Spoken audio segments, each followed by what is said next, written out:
Hello ladies and gentlemen, and welcome to Live from the Cafeteria for another week. It is such a pleasure to be able to say that after all these weeks. I never thought we'd have any ladies or gentlemen in the audience. I am Andrew, the producer of InJoke, and I'm sure you can all see now why it is better that radio is not a visual medium. We have a fantastic lineup of comedians from all over Melbourne, from Brunswick to Fitzroy, even coming from as far away as Northcote, I hear. It is a fantastic evening. We should be going. What do you think of the new cafeteria surrounds? Thought we'd see we have a ghost in the audience. It is a slightly better than the old Live from the House. It's a nice sort of old venue, but we thought we'd move to somewhere with the same ambience and rusticity and charm of a university cafeteria. There's nowhere has that kind of level of niceties as perhaps a quarantine station. And judging by the food they serve here, it's hard to tell the difference. The other good thing about this place is that if you look out the windows, if the comedy gets boring, you can just stare into someone's back window. I've been following the guy with the green tea towel for about 15 minutes now. So it should be good. Just a few housekeeping things, ladies and gentlemen. Firstly, getting the microphone at the right height, which is always a difficulty. There we go. First thing, ladies and gentlemen, is in the event of any kind of emergency on the premises, you know, fire, bomb threat, flood, Carlton supporter, basically just remain calm and head to one of the two exits, either end of the building. We ask the comedians go first, and then the people who have paid the highest donations. And after that, just pretty much anyone is left to fight over the vending machines at the back for water and drinks to throw over the fire. I wouldn't recommend using V though, because that's probably kill you quicker. Anyway, ladies and gentlemen, our first comedian is a fantastic. She has been only in the scene for 3 years, and has already risen like a rocket. She was at my first ever gig. You know, she's now going on to do 2 Melbourne International Comedy Festival shows. Her current one this year, the annual Man Pash, was sold out every single night. She also did the Fringe show. She's done open mic. She's done TV. It is the, of course, fantastic Kirsty Webeck. Thank you.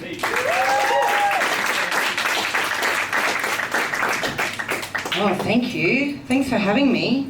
You'd think I'd know how to get a mic off a stand by now, but that comes later in the career. Hello. We're very close, aren't we? Thanks for being up the front. And just because you're down the front, I'm not going to target you, okay? In fact, I won't target anyone. I'll be nice. How's everyone going? Good. Yeah, cool. I'm a bit intimidated by the rowdy crowd. So if you guys could just settle down so I can get through this set, that'd be amazing. I'm doing the comedy festival at the moment. I've been doing a lot of interviews, and I was talking to a group of my friends the other day, female comedians, and they were complaining about being asked the question, what is it like to be a female comedian? And I realised that nobody's ever asked me that. Like, I've been experiencing my own comedy career as a white, middle-class, heterosexual male, and I had no idea. I've only just found out.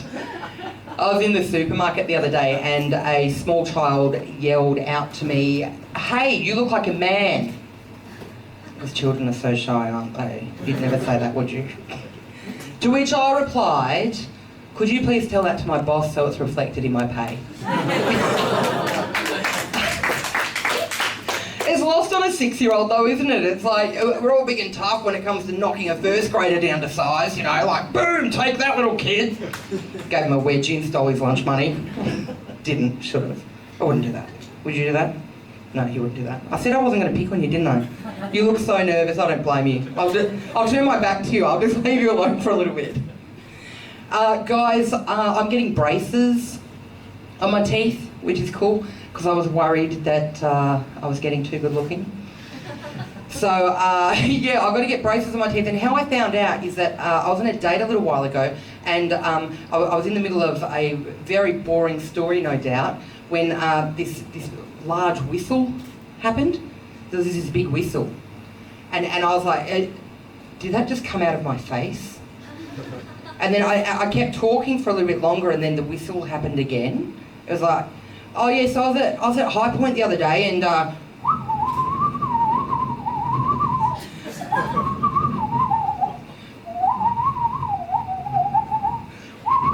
I turned into a Disney princess. There were woodland animals around at my feet. There were like puppies batting away at the restaurant window. So I found out that my teeth have moved closer together. which has created the perfect situation for a whistle to come out sporadically. So that's cool, isn't it? That's awesome. That's what everyone wants. So I've already got a lisp. So now I've got a lisp and a whistle. I'm just a stutter short of being a Chemical Brothers song. It's a nightmare. It wasn't the worst part of that date though, you guys. I'm horrible at dating. So what happened was we were on this date, we were having this meal and we had no conversation, right? And I was desperately trying to think of a topic of conversation that would get us through a starter, a salad and a korma, okay? And I'm thinking travel, family, no, too intimate, work, no. At the 11th hour, I just blurted out, "The 402 is my favourite bus route!" And I just stared at her. I just stared, like challenging her, defying her to find a better bus route, you know? But what was actually happening in my head, I was going, "You're an idiot, oh my God, back out, she knows you're a comedian, this is no big deal, come up with something more date appropriate." But then I just decided to back myself. I just backed myself, guys. I said, "It starts at the bottom of my street in Footscray. It cuts across through Kensington, down around North Melbourne into Carlton, and then across into East Melbourne." Like, she was visibly upset by this stage. Like, I saw the candle to her soul, like, go out. It blew out in her eyes, right? And I was like, "Oh, this is horrible, but I've come too far now. Like, I've got to lift her back up." So I'm like, "Okay, I've got to think of something really good. Okay, I've got it. I'll tell her what landmarks she can see along the way." Yeah, oh, you're on board with that. You can use this. I'm giving you permission to use this. So I launch into it. I'm like, "Oh, you can go and get some bargain basement price fruit and vegetables from Footscray's famous market. Then you can get onto the 402, head down into Kensington's famous cafe strip for a sweet treat and a latte.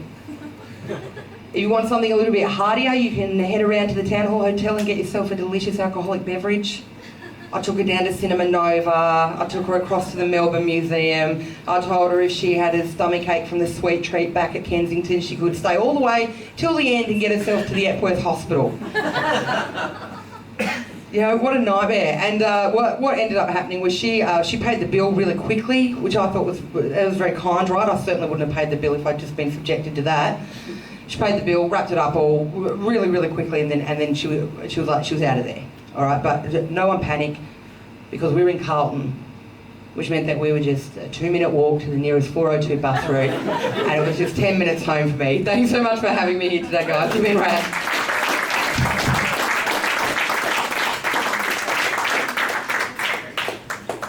Kirsty Webeck, ladies and gentlemen. What a fantastic way to kick off tonight. One thing I've got to mention at the start of the evening is that we are also being filmed by the fantastic RMITV film crew, and also being broadcast live on 90.7 FM. If you're listening to this radios, please tune out now. The reason why we're broadcasting is because, well, the reason I'm saying this is because occasionally we will have a song break. We'll be having another one after this. That's partly because it's in policy, and also because radio listeners are like Siri. If they don't hear sound coming into their mics after a while, they'll just turn off and cause a spectacle themselves. So anyway, ladies and gentlemen, the other reason why we are, of course, filming it is because, you know, it works both ways. Now, if we have a huge sellout audience, we can say, "Oh, at least it was packed." But then again, we can say if no one shows up, we can say, "Well, you know, at least we didn't want someone to get in the way of the cameras." So, look, ladies and gentlemen, thank you so much for coming. We'll bring on our next act. It is, of course, the Jacob Schaefer. Thank you.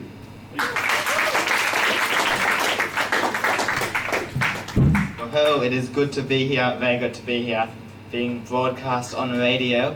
I enjoy radio sometimes. It is good. I was listening to the radio the other day and I heard this song. It went, "Ooh, you make me feel brand new." I don't really get that song, because when I was brand new, I spent most of my time crying and shitting myself. Why is somebody making you feel like that? I think you should ask them to stop. This girl came up to me after the show once, and she was like, "Jacob, I like watching your comedy. I like watching your comedy because you are not a straight white guy."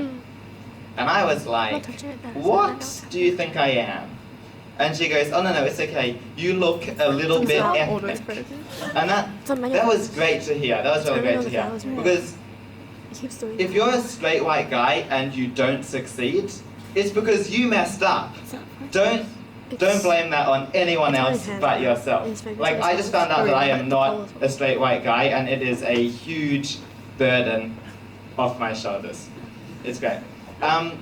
But yeah, I like being a Jew. It's kind of like being a undercover minority. Like, racists need to get to know me before they hate me. But my sister actually told me, like, it's pretty easy to tell who a Jew is. A Jew is just somebody who's a little bit too hairy for a white person. That joke is funnier the more Jews you know, because it is very, very accurate. Very accurate. Speaking of hairy Jews, I was at the hairdresser a while ago, and my hairdresser is an Israeli Jewish man. And his customer at the time was also an Israeli Jewish man. And I have never been so happy that I could speak Hebrew, because I get to hear the best conversation. So the hairdresser is cutting hair vigorously, aggressively, and he says, "Do you have any plans for the next 2 weeks?" To which the customer replies, "Yeah, I'm going to be traveling to Israel." To which my Israeli Jewish hairdresser says, "Oh, I wouldn't go to Israel. There are too many Muslims in Israel." To which the customer, I think he was like trying to be politically correct, he just didn't know how. He goes, "Yes, but there are too many Muslims everywhere in the world." To which my hairdresser says, "Not in Japan." I don't know why that's funny. I just heard it and now I say it. My dad is also, he's very Jewish. My dad is very Jewish. My dad really wants me to marry a Jew. Like, he often says, "Jacob, you have to marry a Jew. You have to marry a Jew, or Hitler won." Because Hitler wanted no more Jewish children, right? And so if you marry a non-Jew, then your kids won't be Jewish, and then Hitler will get what he wanted. And that makes sense. Yeah, that makes sense. Like, I don't want Hitler to get what he wanted, so I'm going to marry a Jew. A Jewish, black, gypsy, communist man. Otherwise, Hitler won. Yeah. My dad, he asked me to explain a white knight to him a while ago. That's a pretty hard one, isn't it? Like, how do you explain the premise of white knight? Well, everything you can do in the day, but at night. Is that it? No, there are also so many people you'll feel like a factory-farmed chicken. But my favorite thing about white knight is that white knight is the exact opposite of Earth Hour. Because Earth Hour is all like, every light for every hour makes a difference. And then white knight comes along and it's like, turn on every light in the city for 12 hours. Let's see what happens when we run out of coal. That's my Will Anderson impression. It's a lot funnier if you know who Will Anderson is. Yeah, but I think we should have Earth Hour, and then we should follow that with White Night. We can make a whole event out of it. We can call it Shite Night. And it can be hosted by Oprah. I've decided Oprah is going to host Shite Night. I can just see Oprah stands up. "I feel blessed. We all turned off our lights for 1 hour, and we saved the polar bears. Now let's turn our lights back on and fuck them all up again. You get a fossil fuel. You get a fossil fuel. Everyone's going home with a dead penguin." That's been me, guys. I'll hand you back over to Andrew.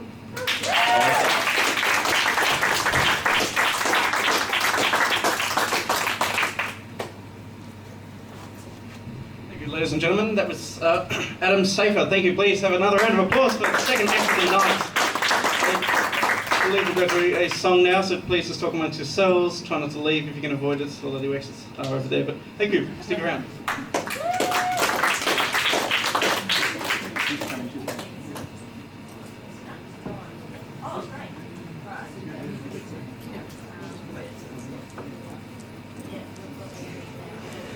Jack! What's wrong with it? So it's refocusing. Yeah, that's what I'm saying. Like, I'm not touching anything. It's just doing it by itself, and I'm like, I'm trying to figure out. Like, it's on manual focus. It's on manual focus. Like, I'm not touching that at all. I'm just letting it do its thing, and then it keeps doing the thing. Also, I don't know if it's focusing well on. It keeps focusing definitely in detail on the mic stand. Yeah. Like I noticed that. I'm like, yeah, the mic stand's right next to the Got Talent. So I'm like, I'm assuming it's gonna be the same, but then is it because they're moving constantly? I don't know.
Hello, ladies and gentlemen. Welcome back to Live from the Cafeteria. Thank you for sticking around.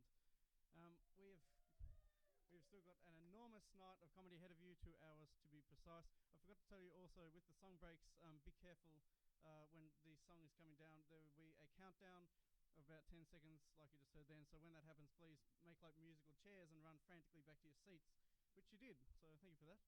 We'll keep the night moving along fast. We have literally the youngest comedian performing at this year's Melbourne International Comedy Festival. It is Blake Everett. Thank you for joining us, Blake.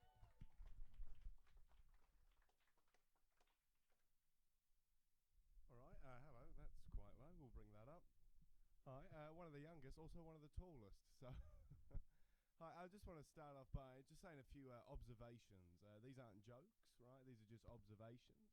So here's one, people who get their braces off, but their teeth are still fucked. Well, that's just an observation. Or if you think Sudoku is hard, try uppercutting a 3-year-old. Just an observation. It's fine. Or people that say, hey, I'd really like that song played at my funeral. How about you put it on your iPod and stop being a sad sack of shit? Right, they're just observations. So now I want to tell you, I just finished year 12 last year, and I had to make a decision of what I was going to do with my life, kind of. And really, there was 3 things you could do. First thing, a lot of people were doing, they were traveling. A lot of my friends were traveling to try and find themselves, which I don't really understand, because the furthest I've ever gone to try and find myself is my bathroom mirror. I'm like, there I am, found myself. But these people, they're paying lots of money to try and find themselves in really exotic places like Africa or the Bahamas. Like, no one's trying to find themselves in Narre South. Like, it'd be a lot cheaper. Or the second thing you can do is go on a gap year, which is kind of what I'm doing. I'm taking a gap year so I can focus on comedy. And then the third thing to do is go to uni, which is probably the smart thing to do. And I've brought a little song that I'd like to play for you now, which is about uni and me. And here we go.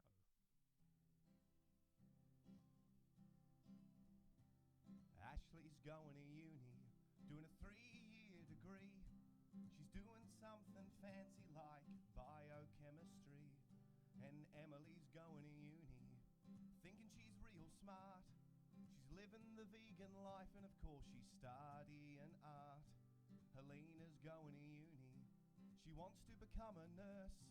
In other words, she wants to protest about the lack of cash in her purse. And PJ's going to uni, doing something I can't pronounce. I thought he'd stay working at Red Rooster and give me good discounts. And I'm not going to uni, I'm just doing comedy. I'll major in how to live with my mum and not make much money. That is a fact, comedians don't make that much money. And yesterday, oh, I thought about my life as I took another bite from my $10 box of 24 nuggets. Got them from KFC, they were pretty good, pretty yummy. They're not always on sale, but when they are, you should definitely get them. They're a sponsor of the show. They're not. And tomorrow, oh, I know I'll smile real wide, 'cause I'm feeling good inside, 'cause I'm doing what I love, and not because of the nuggets. That's a lot of fucking nuggets, and now I've got indigestion and it hurts. Here's a verse about some people that didn't go to uni. Lockie's not going to uni, he's just sleeping in his bed, waking up from a big night out with a throbbing in his head. And Jason's not going to uni, he's just doing drugs. I saw him in Flagstaff Gardens just giving out free hugs. And Amos isn't going to uni, but he's still doing well. He's going to TAFE, which I guess is good for a student who did VCAL. I'm not having a go at a VCAL student. I think VCAL's great, especially if you work better with applied learning. It's great, you know. And Tony's not going to uni, he's just going to the gym. And Rosaline's working in a brothel, just going from rim to rim. Anal licking.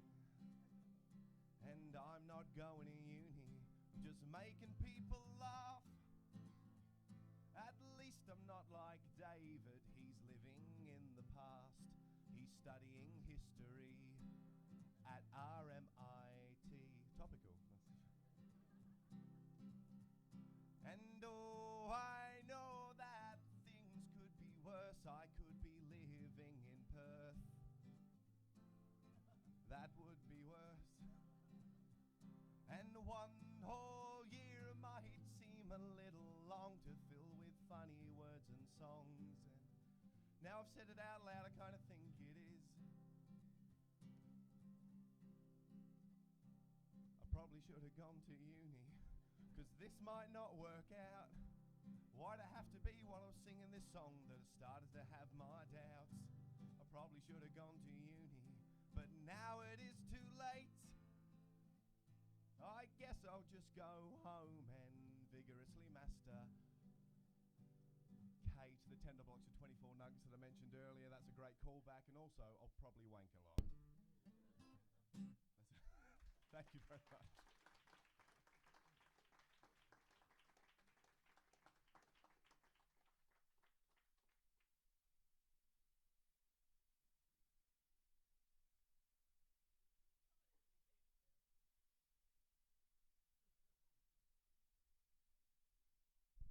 Technical fault, ladies and gentlemen. That was Blake Everett, the youngest comic at the festival, and some would say the best. I think we're just going to go to another song break, so stick around for more live from the cafeteria. Good.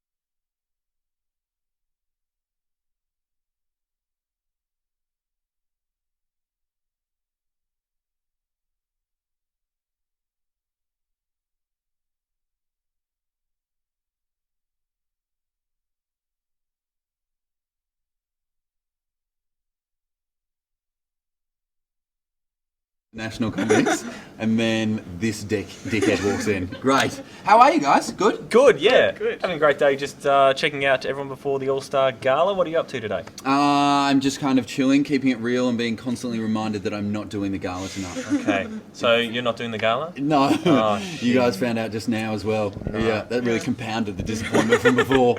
When, oh, God. But you're wearing a suit jacket and everything. Yeah, I know. I'm doing some press stuff. Yeah. So, fun time. Yeah, I know. We should be doing the gala. Lame, huh? So lame. But how are you finding the festival? How's your show looking? Show's ready. But the festival and if hasn't I say begun that with yet. enough confidence, did you believe it? No, I believed it. Yeah, there we go. No, the show's ready. I've already been on the road, so I've done it in Adelaide and Sydney, and it's cooked. It's ready. Melbourne audiences just need to turn up. And how much has it been adapted from those sort of test audiences before the main game of Melbourne? Heaps. There's a lot of tear-stained faces that happened early, and it changes a lot. But it's kind of, night to night, and it will still change. From the first night that it happens in festival is pretty different to the last. And how many nights do you give it before you go, the joke's not working, it wasn't in the delivery, it's just a bit of a dud? 3 nights, you go 1 night, it's gone? Well, I've been going for 5 years now. So, I don't know, I couldn't tell you. No, maybe I'm pretty brutal. Maybe 1. Yep. If it's something I really like, maybe 2. Yep. But then if it's something I love, sometimes I don't care. This is what you think at home. You think it's about you, the audience. It's not.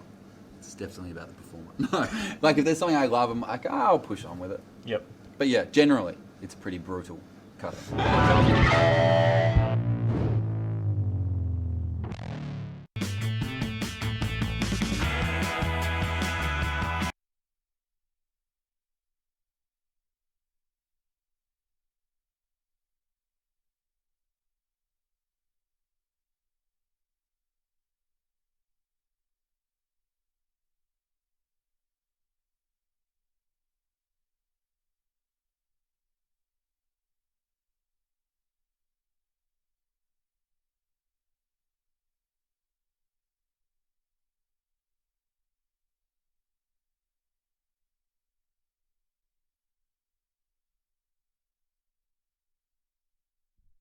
Welcome back to Live from the Cafeteria. Now you're getting the hang of it. It's only taken 4 comedians, but that's all right. 3 fantastic comedians we've seen so far. Kirsty Webeck, we've seen Jacob Schaefer and Blake Everett, and now the 4th comedian. I could not think of a adjective in time, but he's fantastic. Corey White. Thank you, ladies and gentlemen.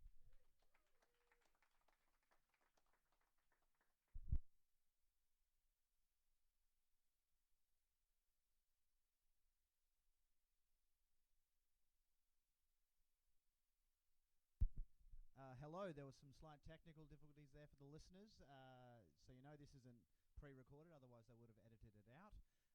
Hello, it's great to be here in Melbourne. It's a very lovely city. I live in Sydney. Sydney's very, very stressful, very expensive. This is how you know Sydney's a very stressful city. The other day in Sydney, I saw a balding pigeon. Okay, I've never seen that before. Every pigeon I've ever seen had like a healthy head of feathers, had hope in its pigeony eyes, okay? This pigeon's like, oh my God, how am I going to afford my bird bath? I've got 3 young chicks at home. The rental market's out of fucking control. Please help. Right? Because Sydney's such a tough city to live in, and it's extra hard for me because I have a mortgage that I'm paying off, which sounds like I'm bragging. I'm not, because it's not my mortgage.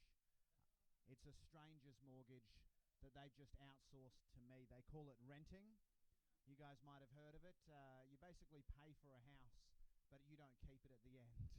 You keep your bond maybe if you didn't have too many house parties. And it's really weird. I've got a landlord, which is customary when you're renting. And that's a very weird word, isn't it? Landlord. Like lord of the land. Like Earl of Waterbills. Like anyone who's ever a lord, it's never for a good thing. It's always like a crime lord or a drug lord or a lord of the dance, right? It's never anything positive. No one's ever like a lord of tickles and sunshine. It's always kind of sinister. So you got your landlord, and then for some weird reason there's a real estate agent in there, for some weird, like some parasite in there. Like, why do you need a real estate agent? It's like, oh, you need a place to live. You've got a place for that guy to live. Let me just squeeze in there. If I can just get in between you two, 10%, 10%, these suits aren't cheap. You know what I mean? Like, at least tapeworms keep you slim. Okay, service station sushi gets you ready for the beach. But I digress. So I'm like paying off this house, and I really, really hate it. I don't like it because I think my whole generation is sort of screwed with the real estate market. Like, just by show of hands, or just woos, who here thinks they'll never be able to afford to buy their own house? Okay, cool. Who by woos, who here is just waiting for their parents to die? Yeah, okay, great. So many people doing that, like trying to get their dad to take up smoking again. You know, getting their mum to go skydiving. I know you're 70, live a little, heart murmurs aren't that serious. And some parents talk about like selling the house and getting a caravan, traveling around the outback, and you know, my friends are like, oh, don't do that. Haven't you seen Wolf Creek? The outback's a dangerous place. Let me inherit the house. But I don't think you really need landlords. I don't think you really need people making profit from the human need for shelter. Because, you know, human communities did that for ages. They like just rented and sold houses at cost, no necessary profits. I think landlords are like anal bleaching. Some people think they're necessary, but those people are wrong.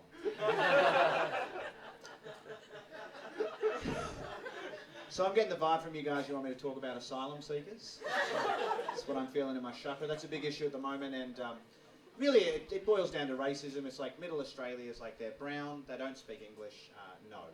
And that's fine, you can be racist, that's cool. But I just wish you were honest about it. Because you know, it's right, like you know that if instead of Afghanis on leaky boats, there were just flotillas of Norwegian babes, there would be a lot less fuck off, we're full. And a lot more, I think we can make room for Svetlana and the gals. I've got a spare couch, let the dreamboats in. Like that would be the narrative. And like there's this ancient fear in the Australian psyche that goes back to Federation of like the immigrant and the outsider as being threats, potentially taking jobs and stuff. And you know, that's completely true. Like immigrants, they take shitloads of jobs. Some of them have taken comedians' jobs this festival. Lots of them mostly from England. And but immigrants also like add way more jobs than they take. And they have jobs no Australian was ever going to take. Like I was never going to start an African hair braiding salon. Okay, they started that market all on their own. I don't even know what a jerry curl is. Has anyone here, just by woos, has anyone here lost their job teaching flamenco guitar to some Venezuelan named Ivan? Have any of you guys had to go to Centrelink and like these goddamn South Americans coming over here, taking our flamenco instructing jobs? It's bullshit, right? With their coffee-coloured skin and their intuitive knowledge of rhythm, it's bullshit. They grew up in the culture, I had to learn it. I can't compete. But even just like culturally, like immigrants have added so much. Like, can you imagine how crappy this country would be if we never had any immigration after the English and Irish? Like, you finish getting liquored up tonight, you wouldn't be able to go out and get a kebab. You'd have to go to like David McGinty's potato stand, order a spud on a stick. I wish we had some refugees just for the spices at this point. You know, but I wish people were kinder. I wish people were more like smokers. I think smokers are the kindest people in the world. Because you can go up to pretty much any smoker and you can ask them for a cigarette and they'll give you one. And that's a lovely gesture, right? I think the reason smoking makes people kinder is because I think, you know, smoking also causes cancer. Whenever anyone has cancer, they become really lovely, right? Like, I've had a couple of friends with cancer, never once have they complained about service at a cafe. You know, they're always like, they're just enjoying the passage of time like honey. And I think smoking gives you a little bit of taste of that. And my favourite cigarette, I call it Durry communism. Favourite sharing story around cigarettes, I was in North Richmond, and it's a very rough area, as the listeners would know, and this heroin dealer came up to me, and I knew he was a heroin dealer because he said, "Would you like heroin?"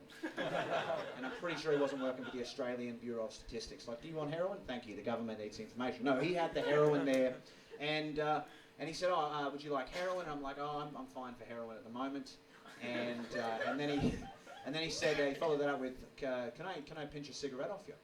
And I'm like, "Yeah, sure, man. I'm a Durry communist." So I gave him the cigarette, and then I walked away. A couple of days later, I'm walking down the same street, but I've got no cigarettes left because I've given them all to heroin dealers. So I'm asking people for cigarettes now. Nobody's got any. And then I spot the same heroin dealer. and he's wrapping up a transaction. He gives this guy like a plastic bag, takes a $50 note, puts it in his pants, which is weird, but that's the war on drugs. So I make a beeline for him. I go, oh, hey man, do you remember me? Can I grab a cigarette off you? He goes, oh, sorry, I don't have any cigarettes. I'm like, oh, god damn. I just like walked away. It's like, oh man, you can't even trust heroin dealers anymore. It's like, what's happening to the world? Just like, I'm down on myself, I'm walking, you know. And then I hear this shout, I hear someone yelling. And I turn and a tram has just pulled up and the doors are open and the heroin dealer is just leaning off a pole, and in his hand he has like 6 cigarettes, right? He has like a bouquet of cigarettes. And he goes, hey man, you want some cigarettes? And I'm like, hell yeah. I just legged it over to him. He leans out, gives me the cigarettes, and then he says the coolest thing ever. He goes, cigarettes come and go. It's nicotine karma. And then the tram just zoomed off. How amazing is that? That is compassion and kindness. Like, if that guy needed a character reference in court, I would have been like, Your Honour, yes, this man deals in drugs, but he also deals in the milk of human kindness.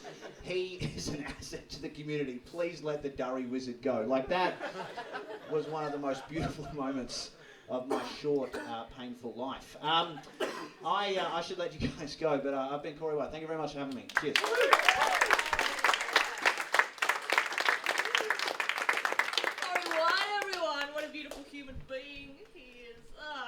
About heroin on Sin, but we bloody did it! We bloody did it. You are listening to and watching the Life in the Cafeteria here at Sin. It's a beautiful time.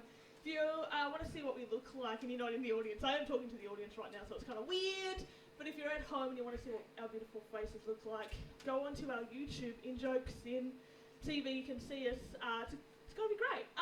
You can see like what I'm wearing. I wanted to like dress up for the occasion. I didn't. I went into this shop and I was like, oh, maybe I'll like buy a new dress or something to wear. And so I went into a shop and I picked up a dress and I was like, oh, that's pretty good. As soon as I did that, a sales assistant slinks over and whispers into my ear, you know, that dress won't stretch. I know, right? What a bitch. And I said, yeah, but neither will your Botox-injected face. 3 hours later, to my mum on the phone, crying over a small chicken pizza, which is so much more depressing than a large chicken pizza because I eat alone, and it's really sad, and I'll die alone, and it's fine. It's fine. But Mum's great, like she's always there for advice. She's always there for advice. There's people over there, hello, I wasn't even talking to you, but I'm going to talk to you now, hey. And then I just turned away, like, nah. I'm so sorry. Yeah, so I was chatting to my mum, and I've got paper here, that's good. And, like, we were talking about advice, right? I was chatting to my mum, and I said, I was chatting to a friend. Oh my god, it's like I've never spoken before. I am, I swear to god. I was chatting to a friend about the advice her mum had given her when she was younger. Her mum told her that she needed to be able to find peace within herself. Find peace within yourself. I thought that was really beautiful, and it made me reflect on the advice my mum had given me. I was about 15 and my mum sat me down and she said, you know, Fee, if you dress like a nun, you'll get none. Oh, thanks, Mum. Telling me to dress like a slut. Cool. But it was weird though, because I just took the habit off. And, you know, there was penis everywhere. Just, dodging the beam. It's believable, right? It's kind of true though. It's kind of true. I was walking to the supermarket the other day to buy some bran and sultanas because I'm too cheap to buy actual sultana brand. Tip for you, at Coles. And a real life human man yelled at me and he was like, Oi miss, I'm not trying to be a smart ass or anything, I just want to tell you that you are really gorgeous. Looking at the cameras and hello, you're here. It's a very awkward way to look. And I turned around, obviously, to face this human being, and he asked me, are you single? And I said no. But you know what? If he had teeth, it would have been very different. Anyway, I'm going to leave it on that. There's so much more comedy coming up. Right now, there is Luke Heggie. He's gonna come up right now. It doesn't look like he's moving, but give him a round of applause to get up here, ladies and gentlemen.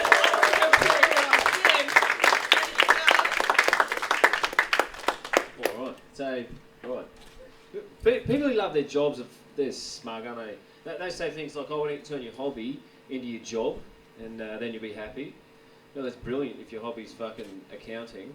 I can't turn my hobby into a job. I check the classifieds every Saturday. Never seen anyone advertising for a man to stand on buildings tipping strawberry milk on pedestrians. Right, that was your test. You've all sort of passed. I saw an ambulance motorbike. Now, I'm not an expert, but that has got some genuine potential to make things worse. I said to my new boss that I was going to bring my Indian girlfriend along to a work dinner, and he said, Indian? I said, I think if I'm asking Ma, you dickhead. I said, oh, sorry, what did you mean? Is she a convenience store Indian or a casino Indian? You know, Bollywood or Pocahontas, Gandhi or teepees? Is that what you meant, you bigot? As it turned out, he just had a bit of a stutter. So I've been meeting a lot of people. A lot of young people love food now. Everyone loves food more than they've ever loved food. They're all foodies. I'd say, oh, I love food. I'm a bloody foodie. That's brilliant. Congratulations. What did you study for that? Oh, nothing. Just sat my fat ass down on the couch, watched a shitload of television, and thought, look at him. He's on telly cooking. He's a dickhead. I'm a dickhead. That is uncanny. I'd better open a restaurant. And if there's one thing the world needs, it's more restaurants. And one thing too that's added some real excitement into the ancient art of remaining alive, right in the middle of our cities, is food vans. Just getting back to Third World and wartime eating habits. It's so great. I go to these heaps in Melbourne. They're so cool. They're everywhere. Really authentic. It used to be, if I had a hankering for some salmonella in the middle of the night, I'd have to do something really disgusting. Now, I can just go down to some dickhead's caravan and just order a $25 fish taco and then sit in the gutter eating it like a common rodent. Brilliant, And having sort of, vegetarians, they've found themselves in a pretty good position these days, just cruising around in society pretending they're not the minority freaks that they are. They're just getting out amongst us. Some of them look like us now. There's probably some here. I don't know. But they've got so much spare time on their hands, so they don't have to go out and kill meat and skin it and butcher it like the rest of us, so they can just muck around with our food. They've started making fake meat, fake bacon, if you can believe it. If you've got time to meddle with perfection, why not? But some people might say the same for food intolerances. You don't have to worry, I'm not going to go down that road.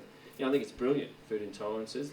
If someone said to me though, look, you know what mate, no more gluten for you, you're allergic to gluten from now on, I would probably think, oh well, cakes are off the menu for the rest of my life. Yeah. Not these plucky little Anzacs, they're making cakes and nailing it, I have to concede. That I ate a gluten-free chocolate cake recently and it was exactly like a normal chocolate cake that someone had fucking sat on.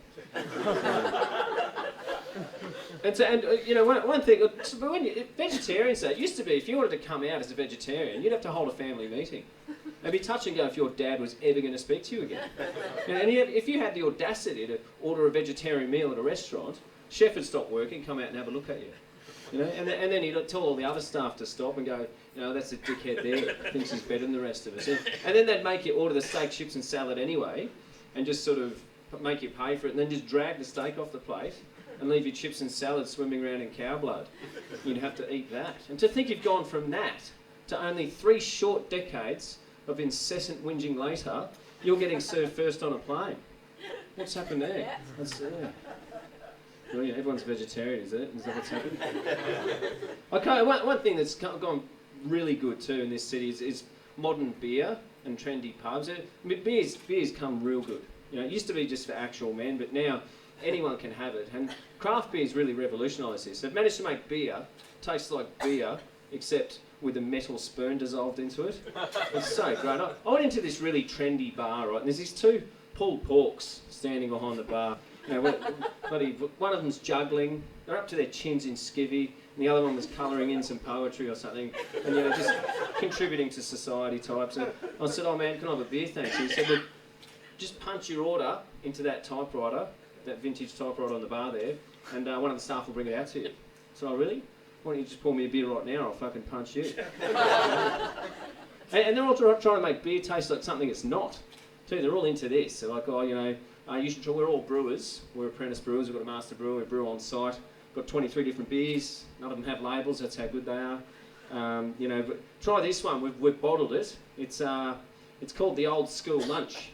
Tastes nothing like an actual beer, it tastes like an old school. This will take you right back to the playground. So will it? Because if I wanted to taste a Devon sandwich with the crust cut off, and get a boot up my ass from someone I'm supposed to trust, I'll just go to Grandma's for breakfast. Thanks very much.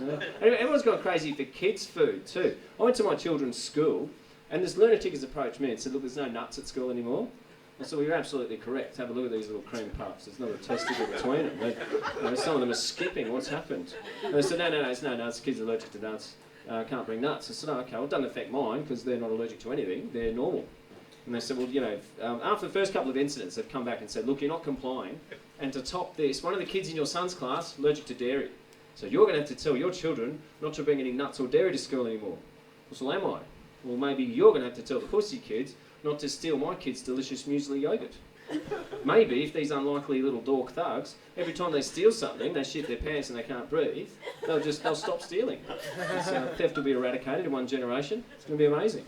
I said, no, it's not about that. It's about empathy and equality and making sure that all the kids feel equal. Everyone's a little champion. Fourth place gets a ribbon, that sort of thing. And you know, and that's what it's about. So okay. And you know, as luck would have it, the next weekend, my little fella, he's come off his skateboard at speed. One of those, it was a big one. It's one of those ones where solid 10 seconds after impact, no noise from him.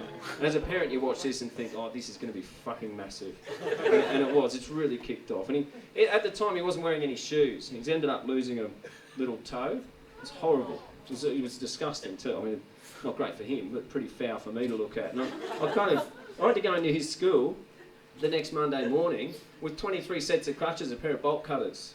And say, look, I don't want my little bloke feeling left out, so who's first? Okay. That's a bit violent, is it? Right. So I went to a fortune teller, and right from the beginning, I seemed to be the only one who knew that I was going to run off without paying.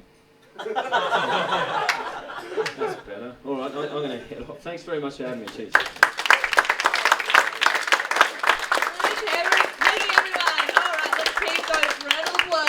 Ross Purdy, are you in the house? Get up here, you beautiful gentlemen. Get up here. Yeah! Yeah, Ross Purdy! Woo, yeah! Ross Purdy, woo! Another cut from the mixtape. Uh-oh, is he gonna get the party started? I think he's gonna do it.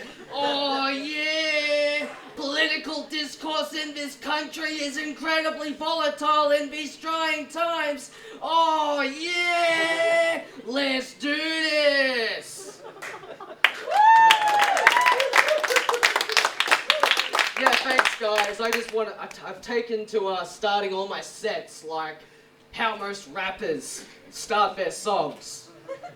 So thank you for indulging me for that. Now the bits! Okay, so I was at the movies the other day when I hit my tooth on a kernel when eating popcorn. The only kernels I want when I'm at a movie theatre are kernels of truth, filmed and splattered across that silver screen. What happened to that? Movies that used to say something about our lives, social commentary. But no, will Hollywood do that anymore? Hollywood. More like Holly wouldn't. Movies these days, you know, they're just artless trash, you know what I mean? No substance, you know? They're either all remakes, or sequels, or remakes of sequels, and I am sick of it. All movies these days are pretty much just coming this summer. In a city.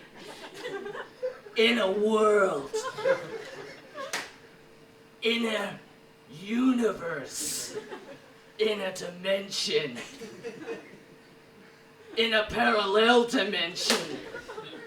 Stands one man in a society gone mad. Mad Magazine mad. A renegade badass who wears a trench coat made of bullets. He wears it as a fashion statement and a murder statement. The statement is that his partner was murdered.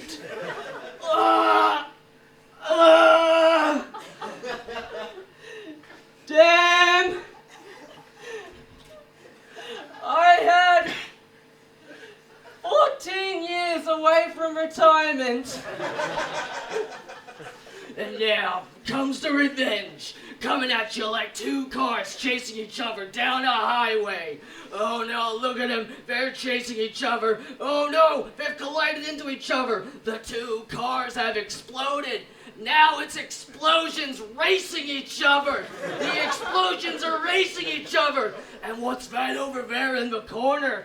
Oh, just a bikini babe with a tits jiggling. Because apparently that's the best type of representation a woman can get in a Hollywood film. Fuck Hollywood and fuck its sexism. But I am a movie trailer guy.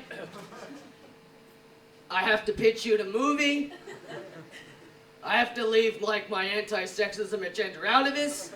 Just tell you about the movie. The movie, which is Car Chase Exploded Tits, coming this fall or summer or whatever. Just go see it. Ugh. I could find out. Come on, guys. I could find out a better movie than that.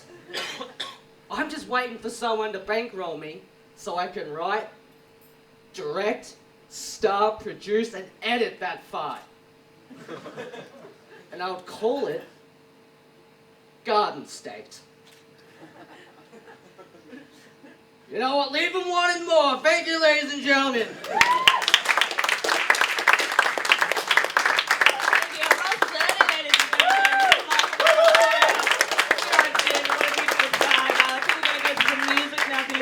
A bit of archive. Fire! I think it's gorgeous, by the way. The ending? Good. Let's end there. Beautiful, beautiful. There'll be more coming. Chill out. Oh, wow. Hi.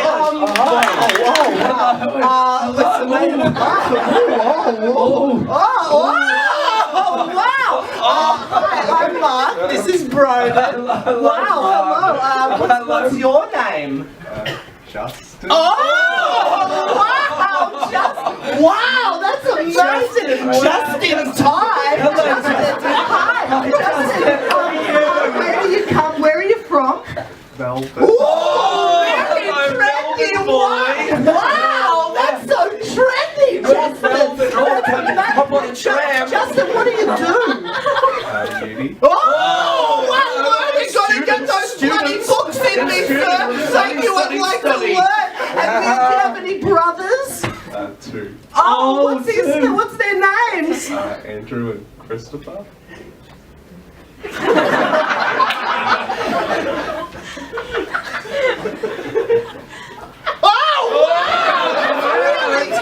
Did you see that beautiful girl up the back, by the way? Yeah, I did see that beautiful girl just up the back. Oh, man, she's baby. Oh, God damn. Hey, how are you? Bro, hey, you know what I'd like to do to her? Oh, I can only imagine, mate. What do you want to do to her? Tell her she's pretty. Oh, yeah. That'd be nice. Hey, you know what I'd like to give to her? Oh, what? A big warm cuddle and a book on Chinese proverbs. Hey, you know what I'd love her to gobble on? Oh, here we go. What? A chicken focaccia. It's mighty yummy and full of yummy protein. Yeah. Hey, you know it gets hard when I see her. Oh, what? Saying goodbye.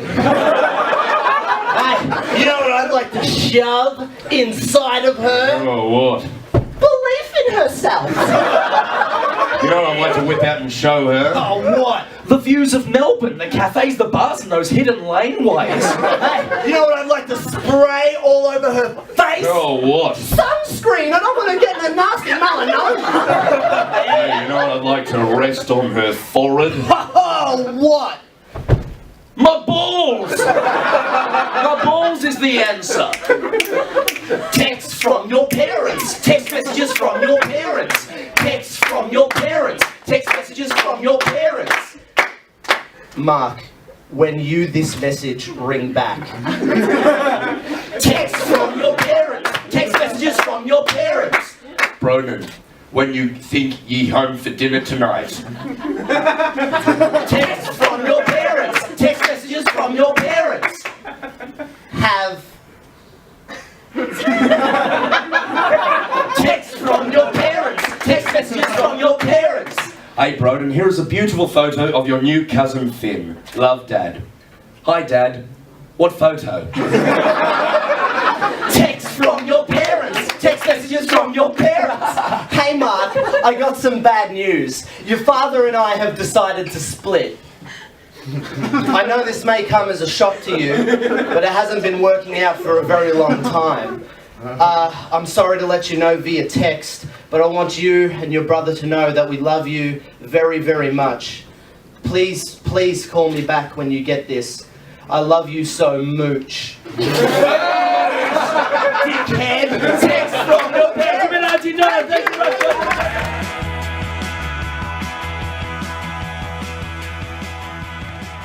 I didn't know that was for Sin. Oh, great. Yeah. I listen to Sin. Oh, really? Yes. Is it one of your favourite programs on the radio? I don't know why. It's just always the time that I'm in the car. I'm often listening to the Schools on Air. Oh, really? Yeah. The best. Yeah, I find it really entertaining because it's just so, like, there's no rules. It's just like, they'll just talk about whatever. Like, someone's just like, so, guys, I had a dream last night and there was a cake in it. It was good. Let's play a song. Yes! It's the best thing ever. You know what I mean? Yeah. They're not trying to get anything from you. They just want to talk about cake. Well, anything. So, guys, let's talk about Batman for 20 minutes. Yeah. Yeah. Yes, thank you.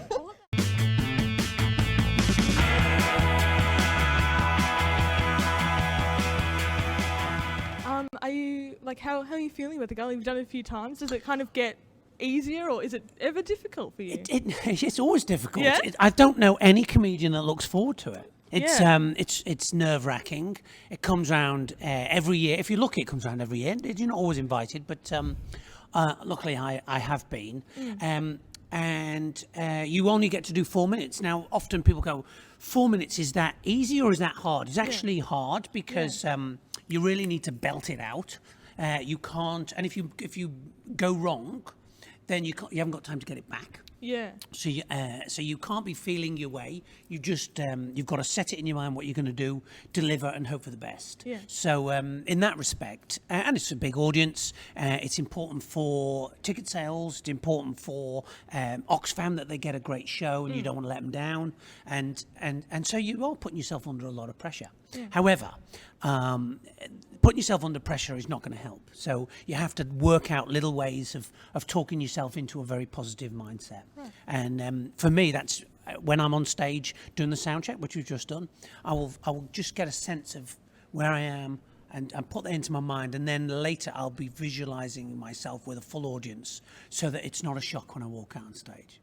Wow! Oh hi! Hi. Wow! What's the name? Wow! Hi, I'm Mark. This is Broden. Wow! Hello. What's your... I'm going to put some of this stuff down. Guys, I'm going to be your MC for the next couple of acts, and before I get started, I do have to say what you're all thinking. It's a bit like Doctor Who in here, we're just changing all the time. I'm going to tell you guys a few jokes. If you don't like them, laugh, it'll make me feel good about myself. If you don't get them, laugh, and maybe you'll get a second laugh on the way home. And I do have a reward that I should have told the other MCs about, sorry guys. I've got lollies for you guys, so if you laugh, I might piff one of these at your face. So, I got asked to do this and then didn't actually prepare anything, so I'm just going to talk and hopefully it turns out all right. It worked pretty well during my Year 12 English assignments. Sort of got there in the morning and then just wrote. Don't know if any of it was any sort of readable or anything, I don't know, words.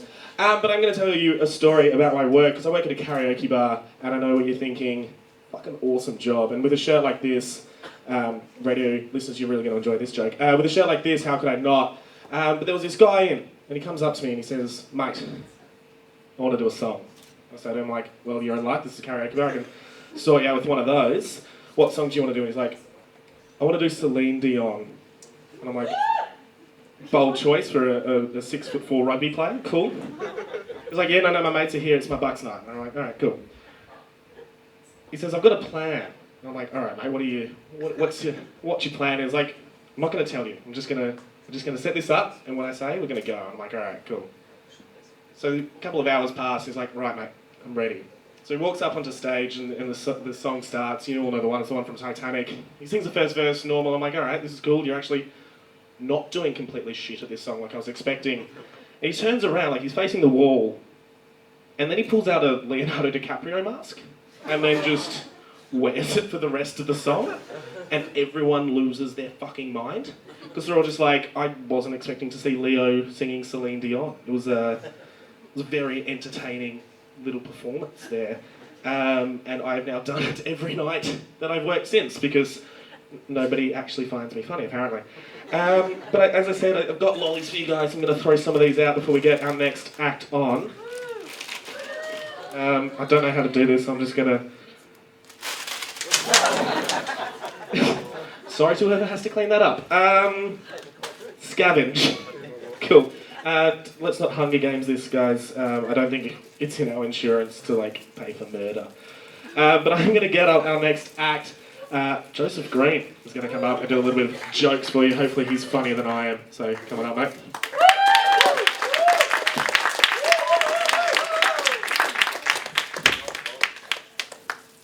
Je facteur et au pain, j'ai fait tout péter les pocata, je danse pas les peu de pont, c'est pas de pont, le peu, papa.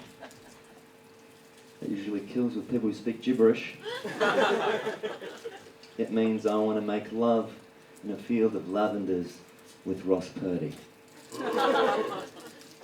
You just go, oh. Thank you. A little bit about me, ladies and gentlemen. I work at a suit store. So essentially what I do in that capacity is that I'm the wanker that sells suits to the other wankers. Now this guy came in the other day, and his name was Mark, and immediately he was very angry. He's like, mate, it's Joseph, isn't it? Yeah, I remember you, mate. I bought this coat 2 weeks ago, and the button's already loose. You see this? Do you see this? When I do this, the buttons? Do you see this? When I do this, the buttons? Do you see this? When I do this, the buttons are loose. I said, yeah, when you do that to the buttons will be loose. He said, what are you going to do about it? I said, mate, I'll take it to the tailor and he'll fix your loose buttons. And he went, okay. He still had some anger he needed to discharge.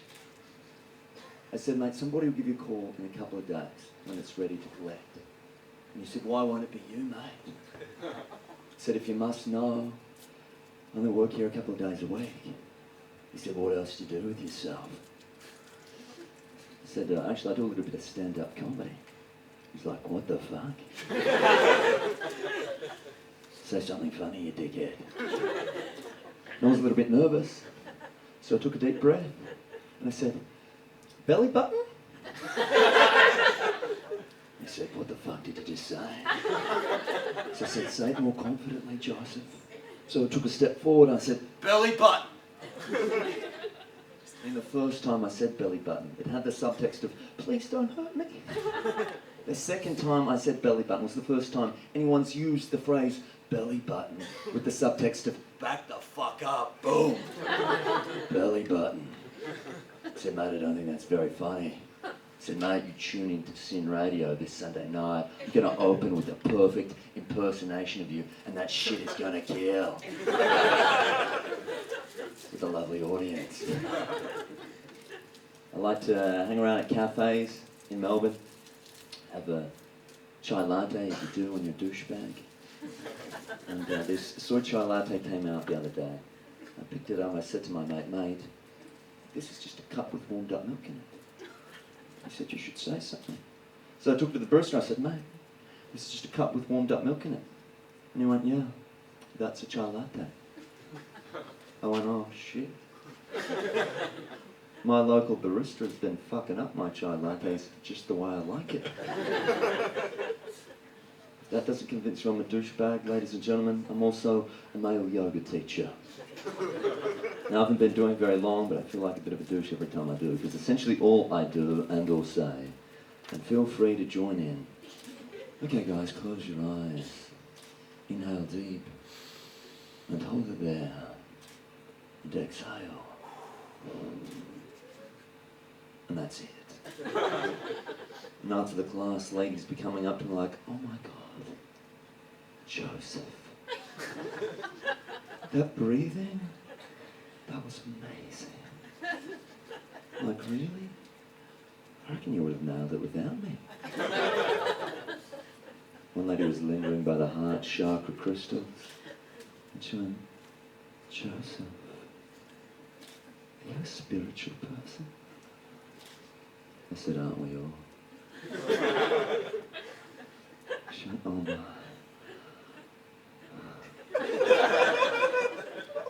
Do you speak my language? I said, baby, if your language is English,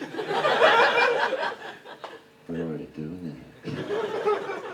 And she took a step closer again and she said, pray tell, do you live in the magic triangle? I said, pray tell, where's the magic triangle? She went, oh, Carlton, Northgate, Fitzroy, Brunswick. I said, hold up. There are 4 sides in that triangle. She went, yeah, that's what makes it magic. I was in one of those corners down the road in Faraday Street recently visiting my dad, who lives in Carlton. He invited me over for a film, Gangs of New York. I don't know if you guys have seen the film. It's got Leonardo DiCaprio, Daniel Day-Lewis, a really beautiful film. There's a touching scene halfway through the film. And they're talking about family and love, importance of knowing when to hold on, knowing when to let go. And during this scene, my dad turned to me and he said, Joseph, I love you. Put out his hand. I said, Dad, I love you too. He put my hand in his hand. We just sat there holding hands, enjoying that moment together. Then the next scene was a sex scene. Between DiCaprio and Cameron Diaz. And my dad's still sitting there holding hands. No one ready to let go. I start to feel my dad's hands start to sweat. There's nothing really prepares you for the awkward sexual tension between a father and a son. And then the first line of the scene, DiCaprio is bending over Diaz and he just whispers in her ears, oh yeah, who's your daddy?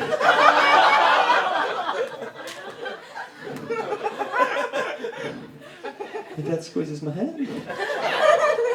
I squeeze my dad's hand. My dad turns to me and he smiles and goes, oh, that'd be me. Thank you, ladies and gentlemen. You've been a delightful crowd. Having very...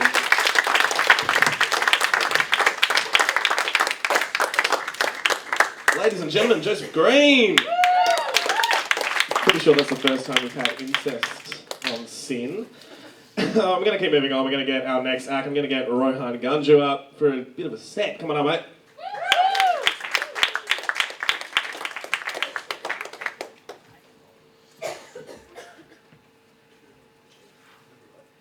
Hi, how's it going, everyone? My name's Rohan Ganju. I'm going to tell some jokes. I hope you guys like them.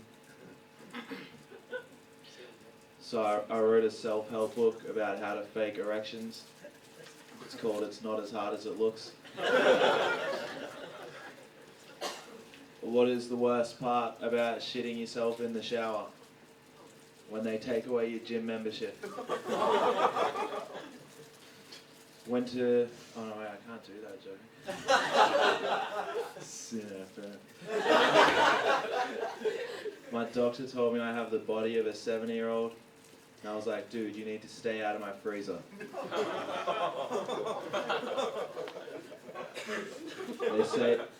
They say that you are what you eat, so I guess that makes me my neighbor's koi fish. Getting laid is a lot like winning a war. It's way easier in a third world country.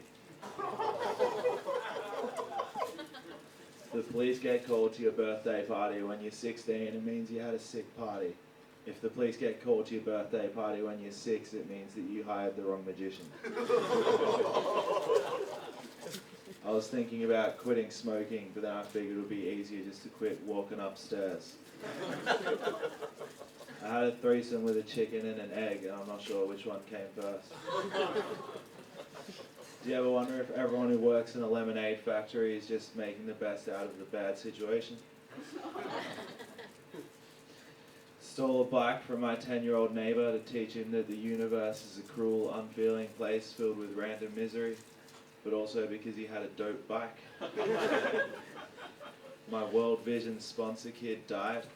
I'm still waiting for a refund. Do you ever wonder if they'll have an atheist version of a Jehovah's Witness? Someone who knocks on your door on a Sunday and is like, hey, you heard about how fucking terrifying death is? Doesn't matter what color karate belt you have when using it to try and hang yourself.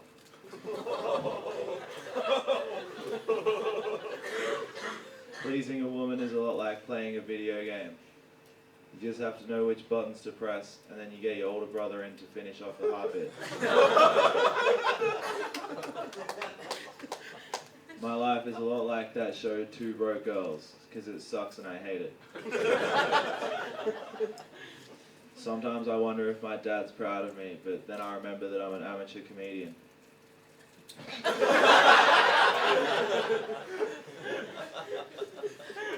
I treat my body like a temple. I let Indian guys come in there to feel closer to God.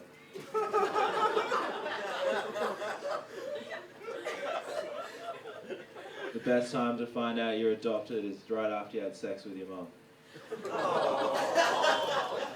Mum hates that joke. She's like, you're not adopted.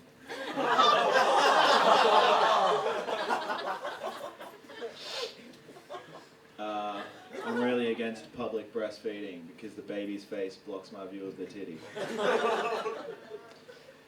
You guys are gonna hate this last one. I'm not saying my grandma's Indian, but if you went down on her, you'd get diarrhea. Thanks very much, everyone.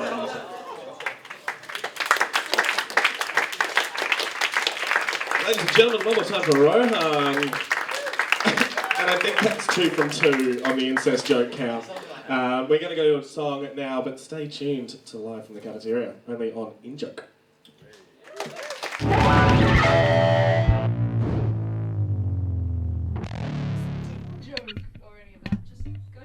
All right. Am I supposed to be able to hear anything? No. You don't need that. Oh. I'll just amuse myself for a little while. Please. Sammy J and Randy are the award-winning comedy duo that have appeared in festivals across the world, as well as on Good News Week and Spicks and Specks, combining musical comedy with bald-headed purple mannery. In the studio today, we have Sammy J. Hello and welcome. Hello there, and thank you for having me. Thanks for coming. Now, am I the purple-headed bald man, or am I the Sammy J? Well, the benefit of radio is you can be either and not both. Both sounds a little lewd. I think I'll just be Sammy J today. But it's been a busy year for you, which recently sort of culminated in hosting the comedy gala. Yes. What's it like moving from performing in the gala to being the ringmaster? Well, it was only literally a couple of days ago, so I'm still sort of just breathing out now.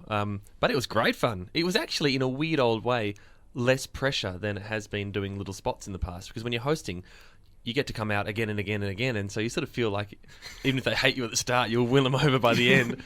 Whereas in the past, I remember my first time doing it, I was doing a little song on my own 3 years ago, and I was just terrified because you thought, man, if this goes wrong, then a whole lot of people are going to hate me, or at least dislike me, or not see my show. No, you persevere until they laugh, and if they don't, they'll pity laugh, and Yeah, that's just as good. Never discount a pity laugh. So, see, I got one there from Maddie. There we go. It was a nice one. It's balanced. Now, you're one of the many Australian comedians who gave up law to pursue comedy. Why?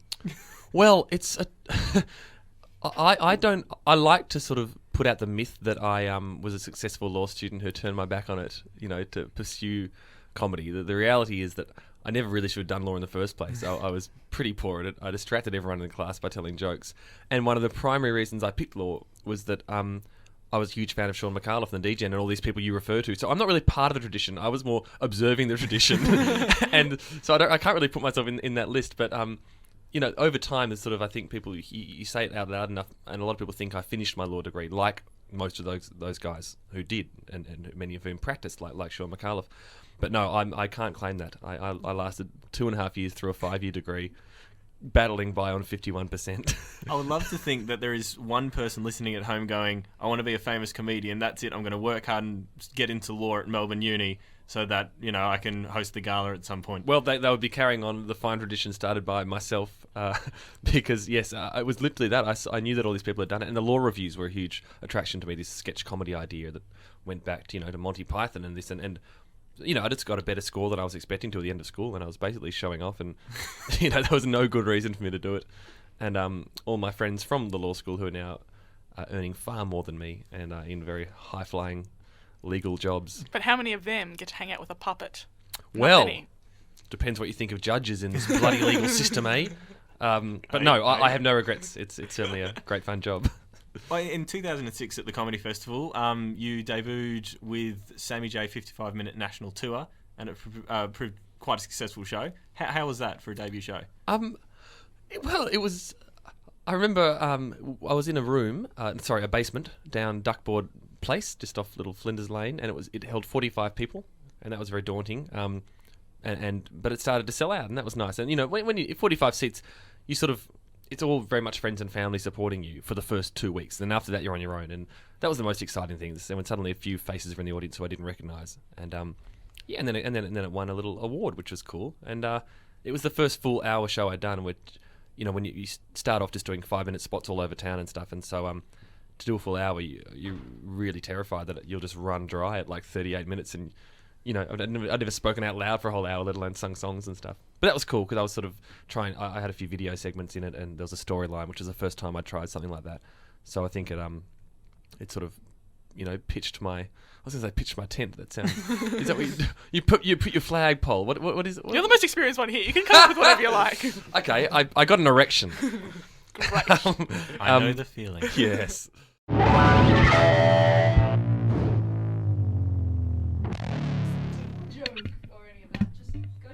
All right.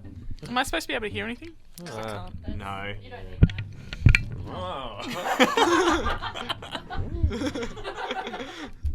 I'll just amuse myself for a little while. Please. Hey, babe. Sammy J and So this story happened very early on in our relationship. I had done a late night shift at the karaoke bar and ended up back at her place in her bed, and she'd gone off to uni that day. And there was nobody else in the house, thank goodness, because I'm just wandering around and I realised, got to go to the toilet. So I wandered into the toilet, sat down, did what I needed to do. Everything's smooth down there, guys. I ate a lot of Weet-Bix. It's fine. Don't know why I'm telling you that. Anyway, finish my business, and I realised, I turned next to me and I realised there's no toilet paper.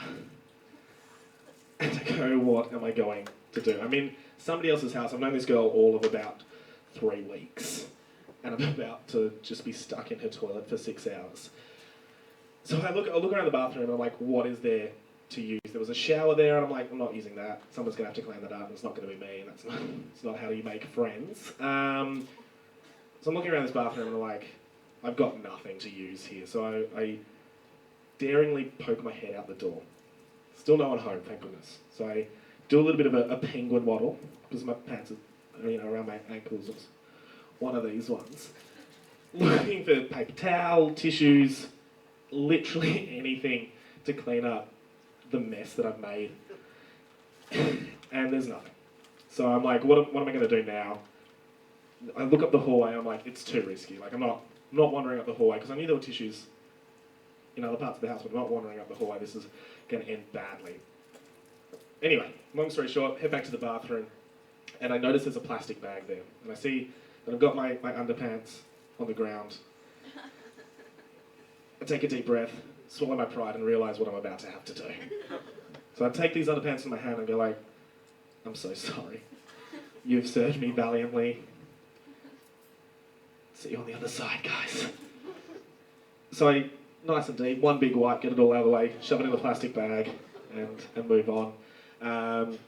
And then I told my girlfriend about it because I sat in her room for 2 hours because I'm a really shit boyfriend. We're going to move on and we're going to get our next act up. Thank you for letting me tell you a story that I was not supposed to tell. We're going to get Tim Hewitt up for an act. Come on up, mate.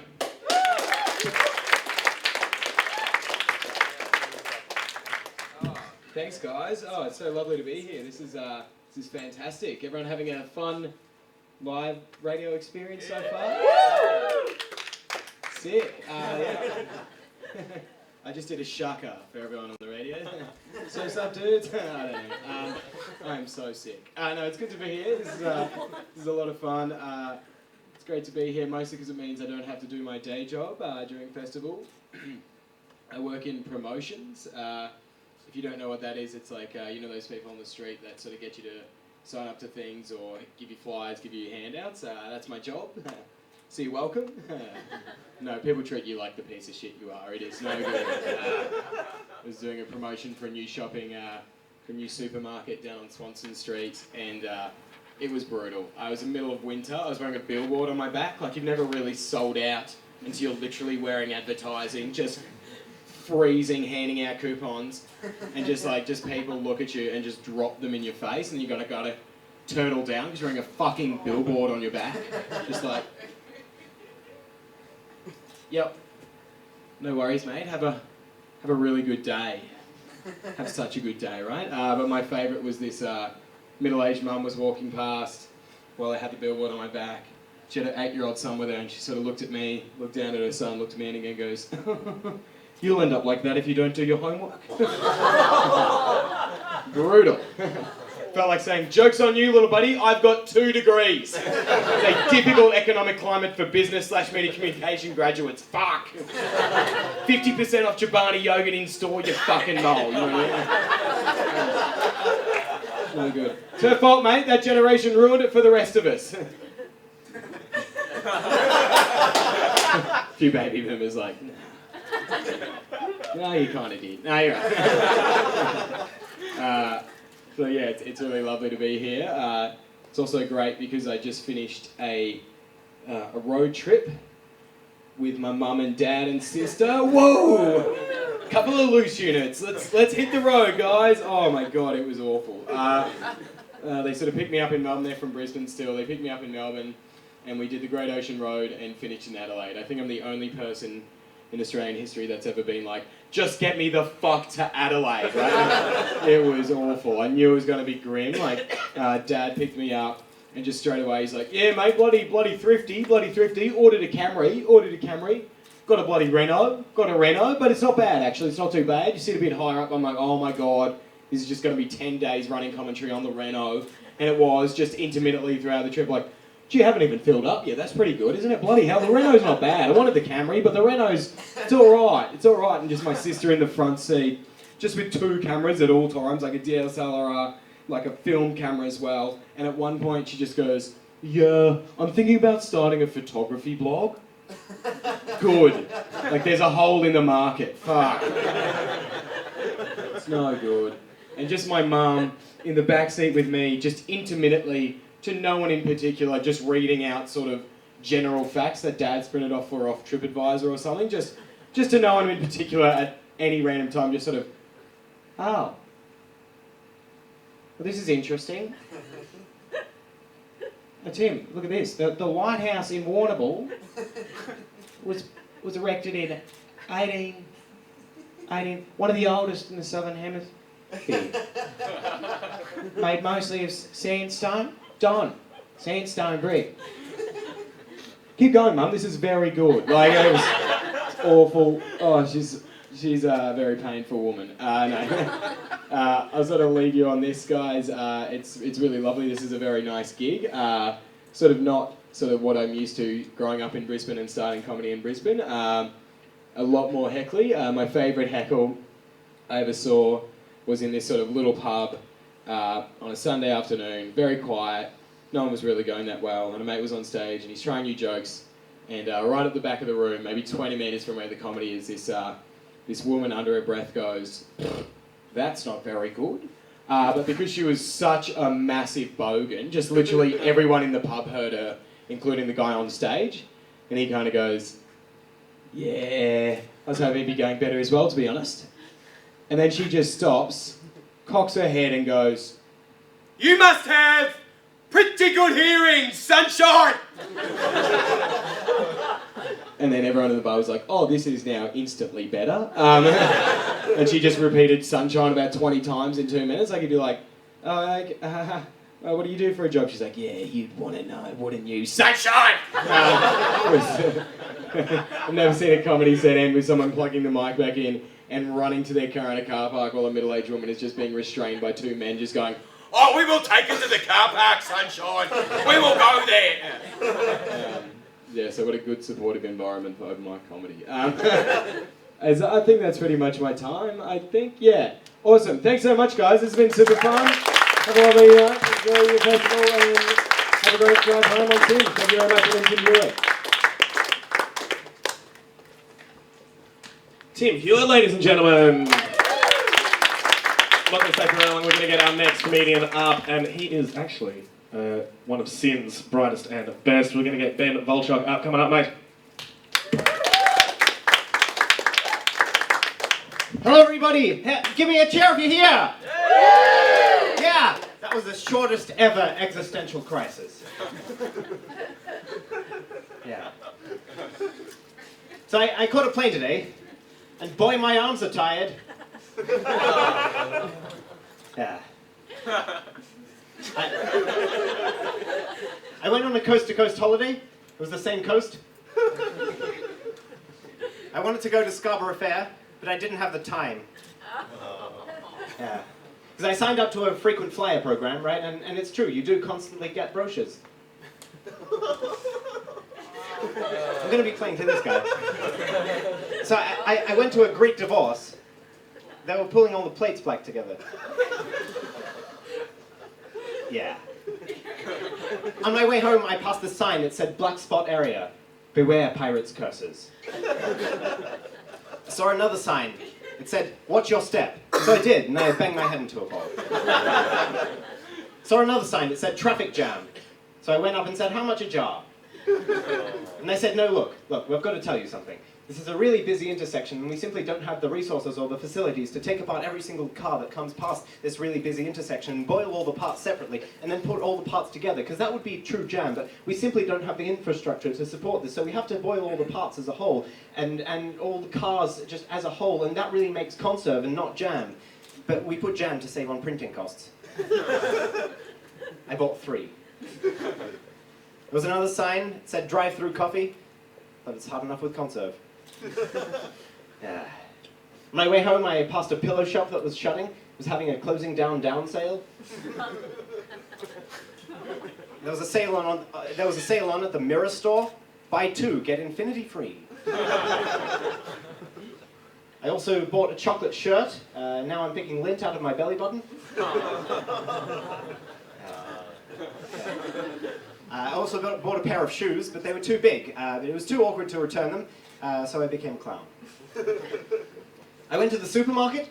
Why don't supermarkets help regular markets? Anyway, I went to the supermarket and I bought a bunch of barcodes. I went out and the scanners beeped and I said, don't worry, it's only barcodes. And I came back in the next day and I stole all the things that the barcodes were attached to. But they had to be things that no one would buy anyway so that they'd still be there when I got back, right? Things like boxes of barcodes. The scanners beeped, I said, don't worry, it's only barcodes. And they didn't even know they were selling them. I mean, they were really, really bad at their job. I mean, I had a job once as a stock taker, or as I called it, a shoplifter. I also had a job as an anarchist, but I was fired for turning up. When I got home, I found that my dog had eaten my homework, so I got an A+ on my dog biscuits. I also got an A+ on my meteorology exam. All my answers were wrong. Yeah. But I did fail my test on famous people, because, I don't know, it's who you know. But I did pass my grammar exam, because it's whom you know. Yeah. Yes. So I think that's pretty much it from me. I'd like to sing a song now, but But I can't sing, so I won't. I've been Ben Baldrick, and I will be for the rest of my life. Good night. Ladies and gentlemen, one more time. We are going to go to a song now, but you are listening and watching live from the cafeteria.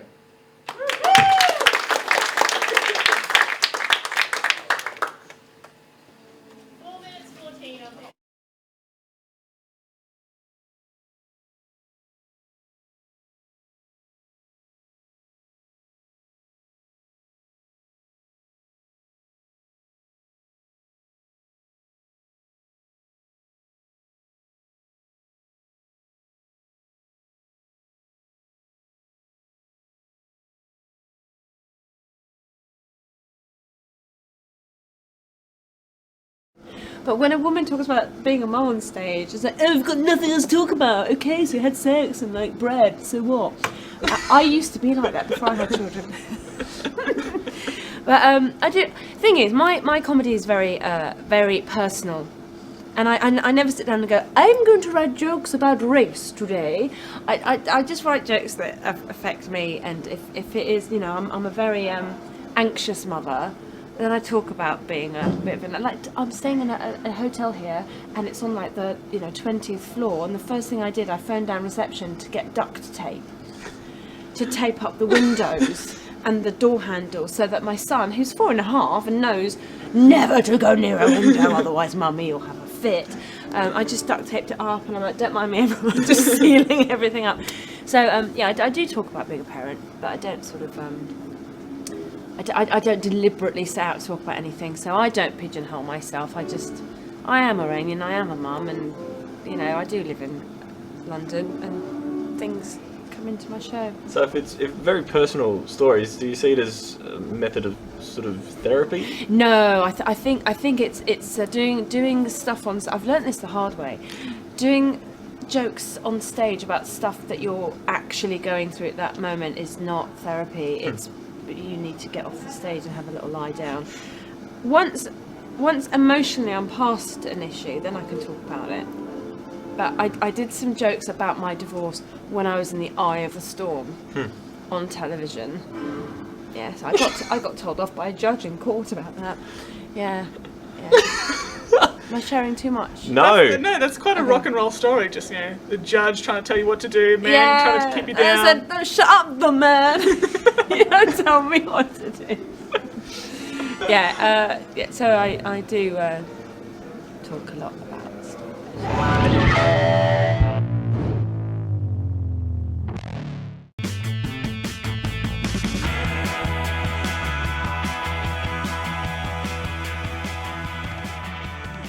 You think that Luke has a death wish, because you know how you can get jackets for cycling to make yourself more visible on. Yeah. Well, I was just saying to Luke, I love your jacket, and he said it's my cycling jacket. Now, is that a man who really wants to get in the news for kind of an elaborate suicide method? It's like that Saturday Night Live suit, the invisible pedestrian. It's.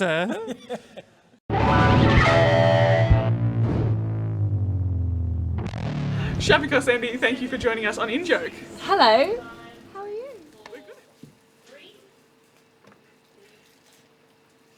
Hello, ladies and gentlemen. We are back here at Live from the Cafeteria. The audience is just growing and growing. Thank you for sticking around. It's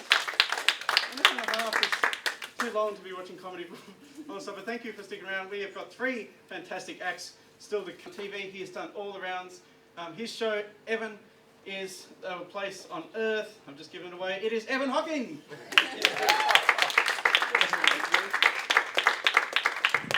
Thank you. Thanks very much. Thanks for coming out on a Sunday as well. I think that's great because none of my friends, they wouldn't come out on a Sunday because they've all got kids, and I feel all they love doing is just bragging about how good their kids are. I was talking to one of my mates today. He's like, oh, so proud of Harrison. You know what he did today? Pulled himself up onto the pool table, started walking all by himself. I said, he's bloody 10, mate. I had to burst a little bubble. I reckon Harris may be a bit behind the 8 ball, okay? Let's get some tests done, all right? But I think it's great that they're all having kids. And sometimes as I get older, I think back to when I was younger. I don't know if this will resonate with anyone in the room. Remember when your mum used to come into class and help the teacher and the other kids out. That was it was a really great time. You don't remember that? No, so it doesn't resonate with you then, clearly. So that's all right. But that was a really great time, and the thing is though, it goes so quick, and before you know it, became uncool to have your mum in class. And I remember that point distinctly, that exact moment where all of a sudden, bang, I was embarrassed to have mum in class. It was my last year at trade school. 26, mum, all right, maybe give it a rest, okay? Good. Do you have any married couples in the room? Anyone married here? Any married couples? Yes. Yeah. How long you been married for? 100 years, that's what it feels like, doesn't it, sir? Yeah. No, oh, you're going to cop a whack when you get home. Yeah, I will. She might give you one right now. No, how long you been married for? 43 years. What an effort. That is brilliant. Because I met a couple last weekend, they'd been married for 40, and I thought that was a pretty good effort. And I asked them, I said, what's your secret? They said, we make sure we never go to bed angry at each other. I said, what? So in 40 years, you've never once gone to bed angry at each other? And the wife said, no. Then the husband chipped in and said, yeah, I stayed awake for 7 days straight, mate.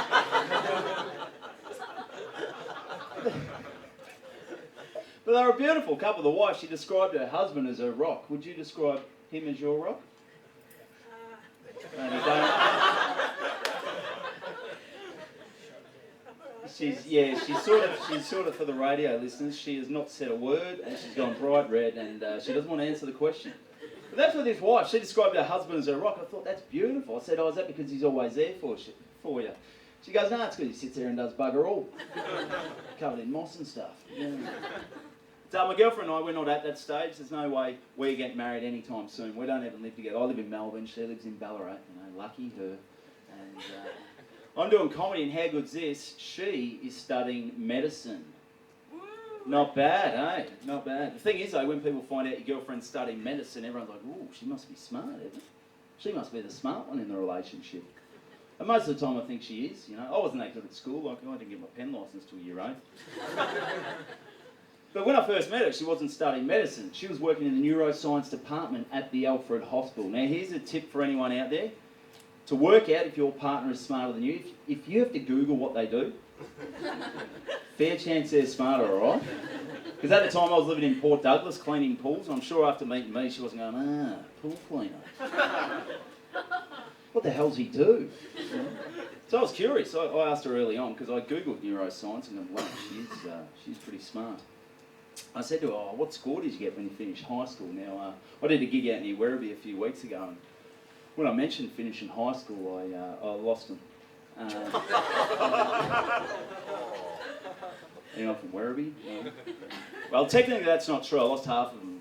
The other half of Googling pool cleaner. On stolen iPhones. My pool technician. Oh, don't groan that. What is going on? Come on. But that was the thing, and I was curious. So I said, what score did you get when you finished high school? Was it high? Was it like Don Bradman's average? And she said, who's Don Bradman? And I can see there's probably a few people in here. I'm going to have to explain that one too as well. I had to explain it to her. I said, Don Bradman was probably the greatest batsman of all time. He had an average of 99.94. And she goes, no, it wasn't quite that high. It was a little bit below. So still in the high 90s. That's very good. And then she said to me, Evan, just curious, what score did you get when you finished high school? I said, have you ever seen Glenn McGrath bat? She said, who's Glenn McGrath? I said, don't worry about it. And Glenn McGrath had an average of 9. We've done VC 10 times to get up to her level. The other thing is, she graduates at the end of the year. The thing is, though, she's not a doctor yet, but she's getting a little arrogant. She's getting a bit ahead of herself. Like, I went up there a few weeks ago. She was learning about sunspots, skin cancers, melanomas in class, and obviously everyone in the room can see this, that with the red hair and pasty complexion, that's something I have to look after, if you look at my arm, it's like someone's throwing dog shit through a fly screen, isn't it? But I went up there, she was at her laptop studying. I walked in, I said, babe, I've got a few spots on my back, would you mind having a look? She's like, hang on, I've just got to, this will take half an hour, I've just got to get this done. I'm like, well, this will take 2 seconds, the shirt's off, let's go, have a look. She goes, all right, no worries, just wait out in the lounge room, I'll call you when I'm ready. Really? Maybe wait out in the lounge room. I went in the lounge room, sat down, read a New Year's Day that was bloody new idea, what am I talking about? It was 20 years old. I mean, I had to wait there. I didn't know when I was going to be able to get my next appointment, did I? But I forget as well. Sometimes I forget she's not a doctor. Like sometimes things will happen in everyday life. I just forget. Like the other night in the bedroom, she accidentally slipped a finger up my bum. Okay, all right. Yeah. You know, my first thought. Well, it was probably my second. My first thought was, oh, not bad. Put another one up there. But my second thought, I've just gone, oh no, I forgot my Medicare card. Hey, you've been wonderful. That's my time. I'm in hockey. Cheers.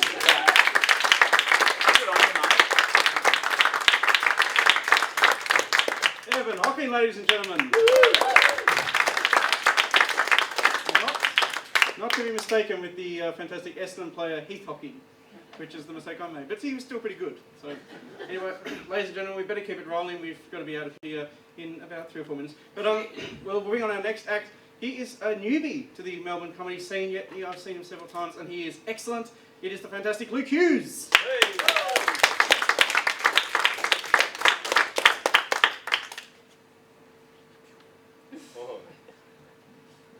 I like to start my shows with a bang.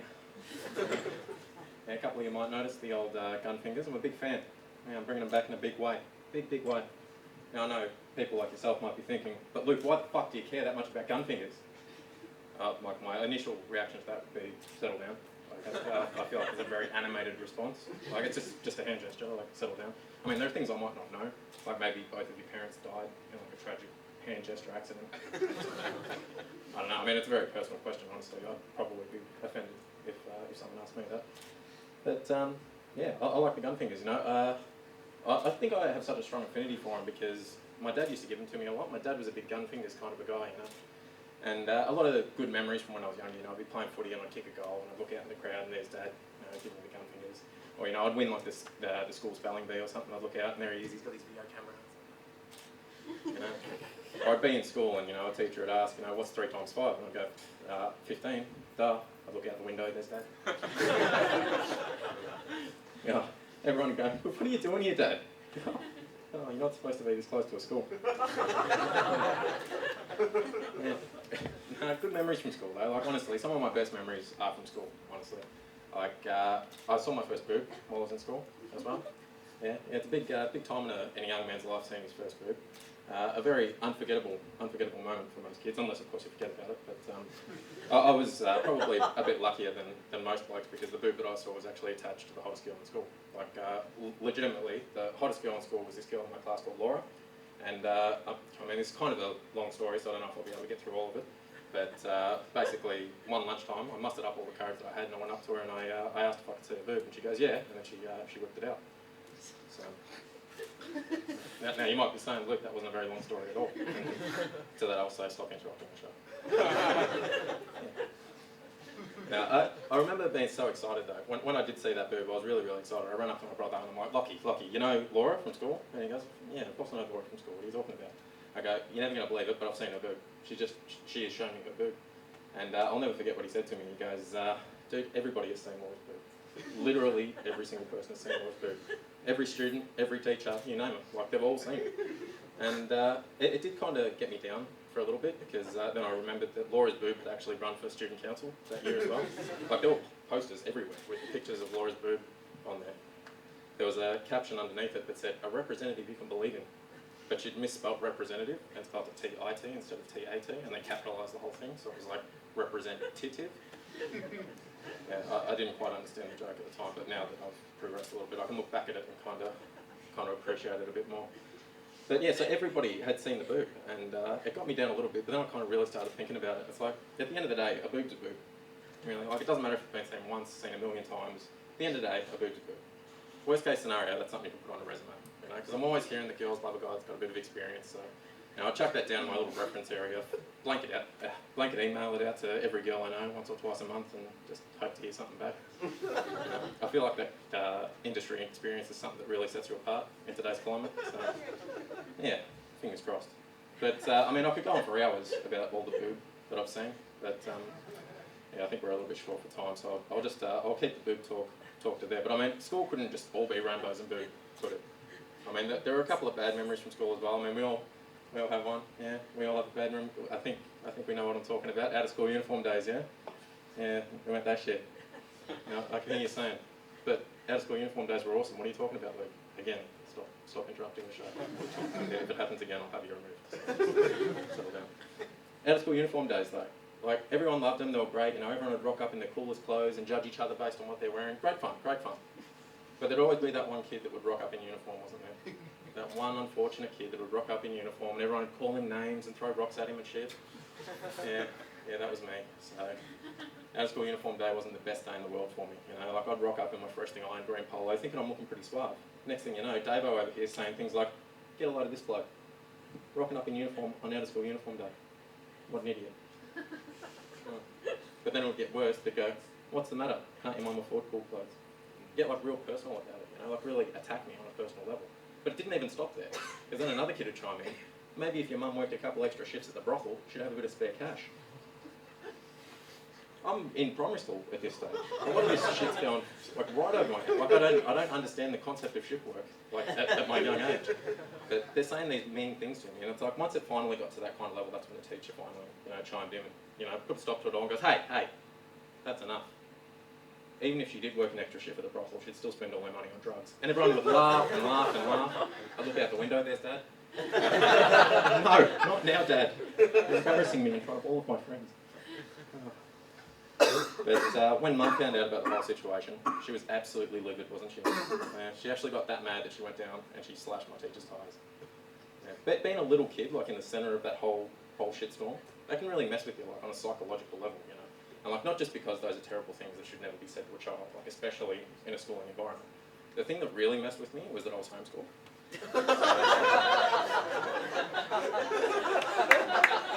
So Mum was the teacher. There were only 3 other kids in the class. There was me, my brother Davo, my brother Lockie, and my sister Laura.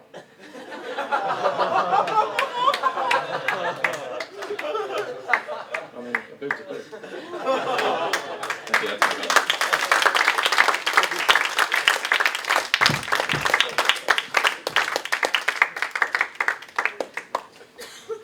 Luke Hughes, ladies and gentlemen.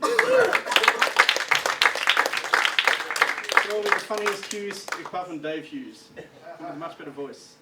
One thing that is nice about tonight's show, and I didn't want to say it before the comics came on, is that there's been very little audience participation tonight. I think you'd all be breathing a sigh of relief, particularly you, sir, don't you reckon? Yeah. I mean, you probably hate audience participation, wouldn't you? Yeah, exactly. And with that, we'll bring on our last comedian for the night. He is also a cornerstone of the Melbourne comedy scene. His name, what else can I say? It is Adam Jacobs.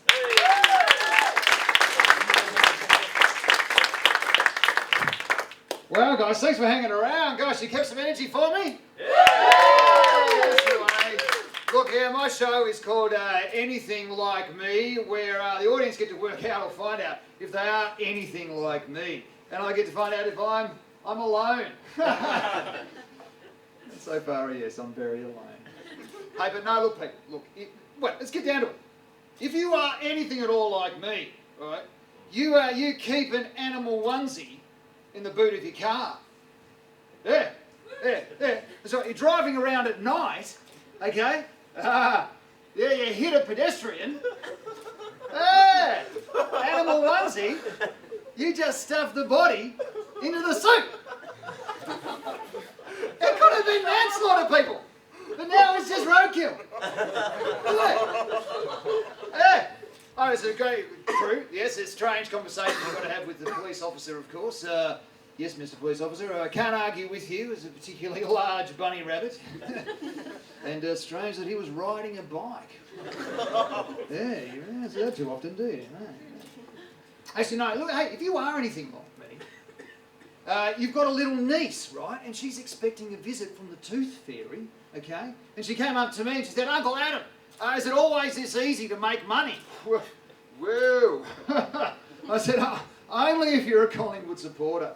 So that's just, yeah. It's a bit of stereotyping there, people. Dental hygiene, stereotyping joke. Jokes 101 here, folks. If you are anything at all like me, you went to the local girls' school fete on the weekend, yeah, okay. You had a good look around, because you were curious, And there was some graffiti, okay, but not a single drawing of a vagina anywhere, okay? Yeah, it's interesting, because at boys' school, there's dick and balls on everything, isn't there? All over the place. So it made no sense to me, of course, naturally, so I asked one of the girls about it. Interesting. They called the police and took me away. So, look, people, hey, if you're anything at all like me, you were Googling your medical problem, all right? And then you Googled second opinion, well, because it told you had something called 404 error. Anyway, this guy here, that's what you all should be doing now. Really, Adam? Really? Yeah. Of course, now I have 141 million more opinions. People, look, if you're anything at all, hey, if you are anything at all like me, you remember that time when somebody said to you, "No!" Oh, the memory stays. You know, look, if you're anything at all like me, you know that it's dangerous out there on the streets, folks. It is.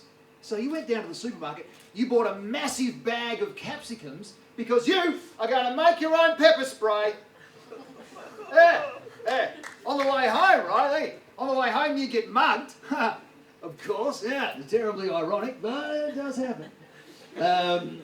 So you had no choice, you had to defend yourself with a really boring salad. Yeah. And your muggers are like, "Oh, no, it needs feta." Well, I tell you what, it's not easy to work feta into a punchline, people. I appreciate it. I think I'm assisted by my comedy flowers here. We've all had a bit of love from the comedy flowers. What a round of applause for the comedy flowers. Look at that. And most of them have as much life as my punchlines. Hey, people, look, if you're anything at all like me, I tell you what, you're trying to teach your parrot to talk, okay? But all you'll say is repeat after me. Right. Okay. I'm doing something wrong there, folks. Anyone? Repeat after me. Get it? Is that what I'm saying? All right, clearly we need one more parrot joke and we're done. Okay, parrot joke. If you're anything like me, the vet said, Adam, what's wrong with your parrot? I said, he thinks he's a human. And then right on cue, just as I taught him, my parrot said, I want to see a real doctor. I'm not one who thinks bulk billing is a swollen beak disorder. Bulk? Billing? Right. Thank you. Thank you very much. I'm Adam Jacobs.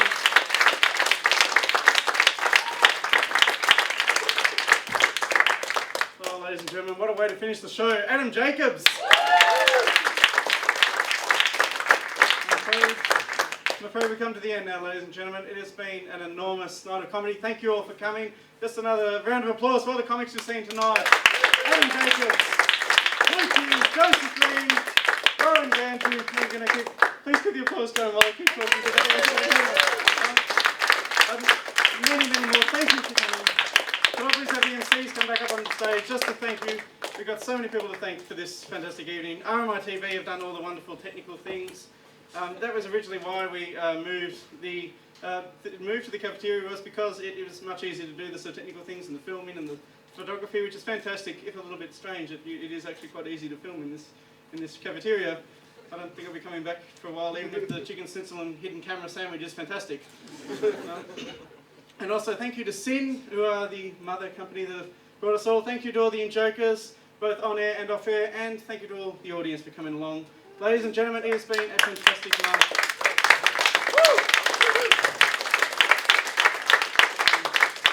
Remember to tune into In-Joke live every Sunday, from 7 till 9 p.m. on 90.7 FM. Have a great evening, have a great rest of the festival, and we'll see you again at the end of the year. Thank you. And thanks, Andrew, for putting this all on. No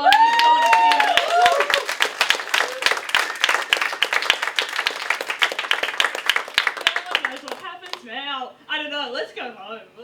Thank you.